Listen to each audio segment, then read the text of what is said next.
Dans cette vidéo, je vais te partager la suite de mon parcours d'ancien timide. Si tu veux voir la première partie, je vais te mettre la vidéo juste en lien là-haut.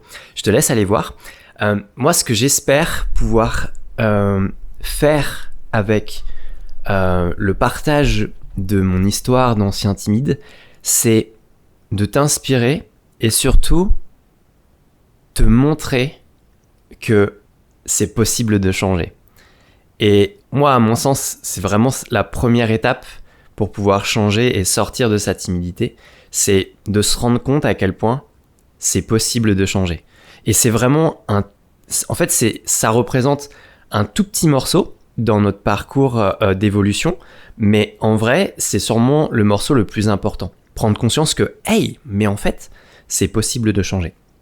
Alors si je me souviens bien, la première partie elle s'arrêtait quand j'arrivais donc à la fac de psycho à Grenoble, sur le campus de Grenoble en 2014. Quand je suis arrivé à la fac de Grenoble en 2014, j'étais encore... alors déjà je sortais d'un programme de sport qui avait duré 3 mois durant les grandes vacances. À ce moment-là, bizarre de dire les grandes vacances, j'ai la trentaine et j'oublie ce que ça représente pour les collégiens et les lycéens. Mais à ce moment-là, donc, je sortais de 3 mois de sport assez intense. Et en plus de ça, je venais de choper mon premier boulot en tant que saisonnier. Et quand je suis arrivé à la fac en 2014, j'étais encore assez timide, et quand je suis arrivé à la fac, j'ai commencé déjà à me balader beaucoup dans une grande ville comme Grenoble, qui est quand même assez grande, et à ce moment-là, j'ai commencé, même si déjà j'avais commencé à me poser des questions sur comment créer des conversations intéressantes avec les gens, à ce moment-là, je commençais une autre étape, je commençais à essayer d'aborder des gens dans la rue. D'aborder des gens dans les transports en commun, dans le tram, de parler, de briser la glace avec les gens. J'avais vraiment j'avais un peu une faim, entre guillemets, de contact humain, et c'est ce que j'ai recherché, et c'est ce que je recherche toujours aujourd'hui. Et quand je suis arrivé à la fac, ce que j'ai beaucoup aimé, c'est que quand t'es à la fac, alors nous on avait 3 promos si je me souviens bien, parce qu'au départ en L1 de psycho à Grenoble, on est genre hyper nombreux, genre 800 personnes je crois, un truc comme ça. Et en fait ce que j'ai tout de suite beaucoup apprécié, c'est que tu pouvais faire des rencontres tout le long de l'année, parce que c'est impossible de connaître toutes les personnes d'une promo. Donc des fois tu t'installais sur le banc dans un amphi, et en fait parfois il y avait des gens à côté de toi que tu connaissais pas, et du coup tu pouvais facilement briser la glace, apprendre à créer du contact, apprendre à créer du lien. Et c'est comme ça que j'ai rencontré plusieurs personnes à cette période-là, ce qui était vraiment chouette. Et c'est à ce moment-là aussi que j'ai testé pas mal de choses, notamment la synchronisation, c'est-à-dire le fait de se synchroniser à une personne pour la rejoindre là où elle est, dans son état à elle, et ainsi créer un lien plus fort. Et à la même période, donc fin 2014, j'étais en groupe de TP, et c'est là que j'ai rencontré entre guillemets mon mentor en accompagnement, puisque en fait j'ai rencontré un praticien en hypnose qui était formé dans une école qui s'appelle l'Arche. Et à ce moment-là, on discutait pas mal, parce que moi je commençais à lire des bouquins de programmation neurolinguistique, étant donné que sur les sites que je lisais de communication, notamment de séduction aussi, comme par exemple le site Art de séduire, en fait le blog mentionnait souvent le terme PNL, mais je savais pas trop ce que ça voulait dire. Et je savais juste que ça voulait dire programmation neurolinguistique. Puis après, faut remettre dans le contexte aussi, on est en 2014, et à l'époque il n'y a pas autant de vidéos disponibles comme ça, comme aujourd'hui sur internet sur le sujet. C'était il y a 10 ans, la vache, le temps passe. Et en fait à ce moment-là, je vais me demander s'il n'y a pas des bouquins sur le sujet à la bibliothèque universitaire Lettres. Et il se trouve qu'il y en avait, et il y en avait un paquet. Et de cette façon-là, j'ai commencé à m'intéresser donc davantage à la communication, et notamment, tu t'en doutes bien, à l'accompagnement, et notamment à l'hypnose ericksonienne. Et 2 ans plus tard, en 2017, je vais me former dans la même école que mon mentor, pour pouvoir, on va dire, me spécialiser là-dedans, et développer ces compétences-là. Et en fait, durant l'année 2014, donc 2015-2016, ça a été une période assez intense en termes d'évolution parce que je vais beaucoup tester de choses en termes de communication, en termes de synchronisation, en termes de technique de conversation avec les gens. Je vais commencer à énormément, de plus en plus en tout cas, à aborder des gens dans la rue parce que c'était un truc que je recherchais. Et fin 2015, vers septembre 2015, je vais aussi me mettre à faire quelque chose dont j'ai entendu parler. Je vais me mettre à faire de l'hypnose de rue. Et c'est comme ça que je me suis retrouvé à aborder plus de 300 groupes et personnes entre 2015 et 2020. Donc, aborder des gens dans la rue, briser la glace avec des gens, c'est des choses que je connais très bien.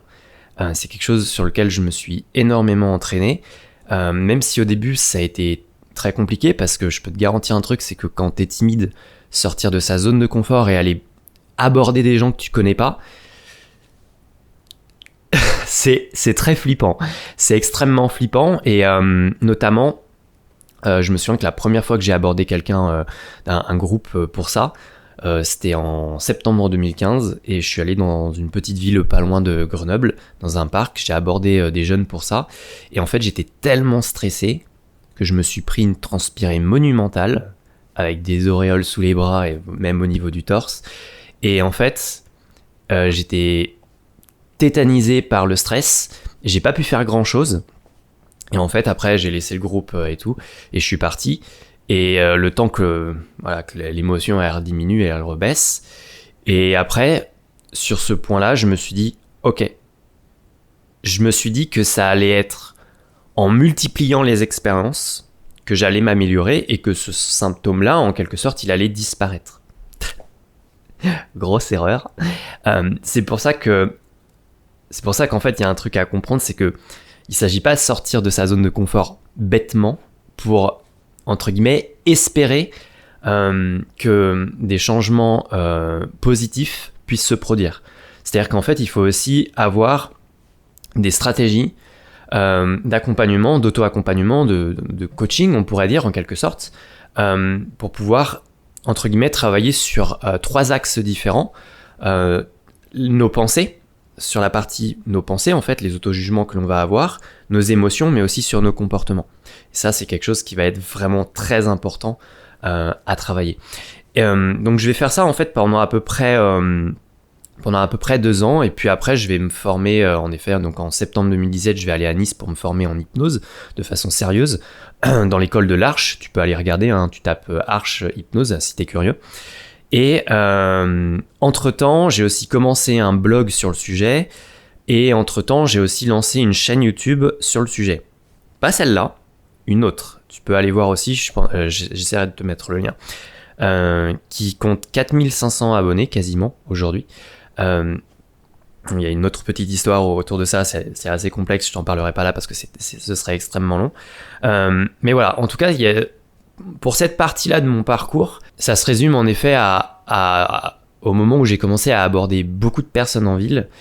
Ça se résume aussi au fait que j'ai commencé à explorer aussi le fait d'avoir une première copine, tout simplement.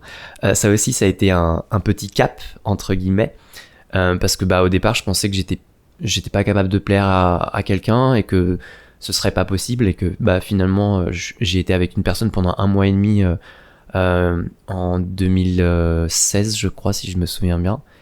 Et ça a été une excellente expérience, même si ça n'a pas duré longtemps. Ça fait partie de la vie, c'est comme ça. Et ça a été un lot d'apprentissage. Et ce que j'ai vraiment envie de te transmettre à travers mon parcours, c'est que oui, c'est possible de changer. Bien sûr que c'est possible de changer. Moi, je pense que j'en suis la preuve vivante. C'est possible de changer. Et en même temps, moi, il y a quelque chose sur lequel j'insisterai jamais assez, et sur lequel j'ai vraiment envie d'insister énormément en te partageant du contenu. C'est qu'en fait, il faut absolument que tu t'impliques. Et il faut que tu sois engagé vis-à-vis de toi-même. En fait, le message que j'ai envie de te transmettre, c'est que, pour terminer cette vidéo, c'est que personne ne fera les choses à ta place, même moi hein, qui publie des vidéos et que voilà, j'essaye de t'aider et que je vais commencer à accompagner des gens et que parfois il y a des gens qui viennent me voir et tout en séance d'accompagnement. Je suis pas là pour sauver les gens parce que je pense qu'en fait de toute façon c'est pas possible et que ça marche pas et qu'en fait la seule personne qui peut te sauver et qui peut te sortir de ta timidité ou de ton anxiété sociale ou même de la situation dans laquelle tu es actuellement, bah c'est toi en fait. Et là-dessus il n'y a pas de secret. Parfois j'ai envie de dire que c'est mettre un coup de pied au derrière de certaines personnes, voire même peut-être se mettre soi-même un coup de pied aux fesses. Mais en vrai, c'est vraiment important que tu comprennes ça. Parce qu'en fait, moi je l'ai vite compris, c'est que oui, de toute façon, ni mes parents, ni mes amis, ni mes proches, ni même un psychologue ne te poussera à faire les choses pour que tu changes.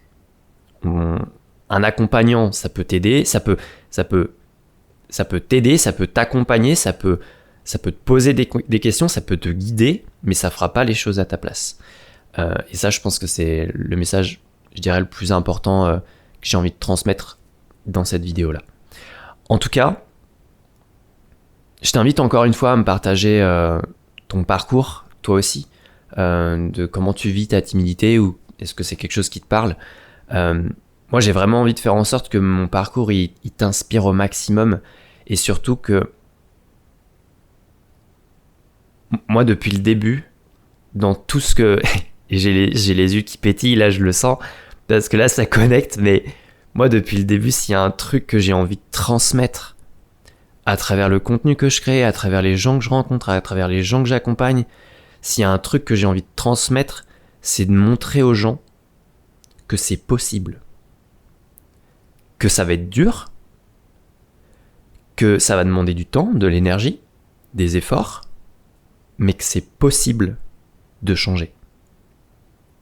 Voilà, et ce sera vraiment le message sur lequel j'arrêterai cette vidéo. En attendant, je t'invite à me mettre en commentaire ce que t'en as pensé, et je t'invite aussi à t'abonner à la chaîne si tout cet univers-là te parle, et je te dis à la prochaine, et puis je parlerai aussi d'une autre partie de mon parcours d'ancien timide dans une autre vidéo, parce que sinon ça va être trop long, ça va durer des plombes. Donc voilà, je t'invite à t'abonner à la chaîne si c'est pas déjà fait, et on se dit à très vite sur la chaîne.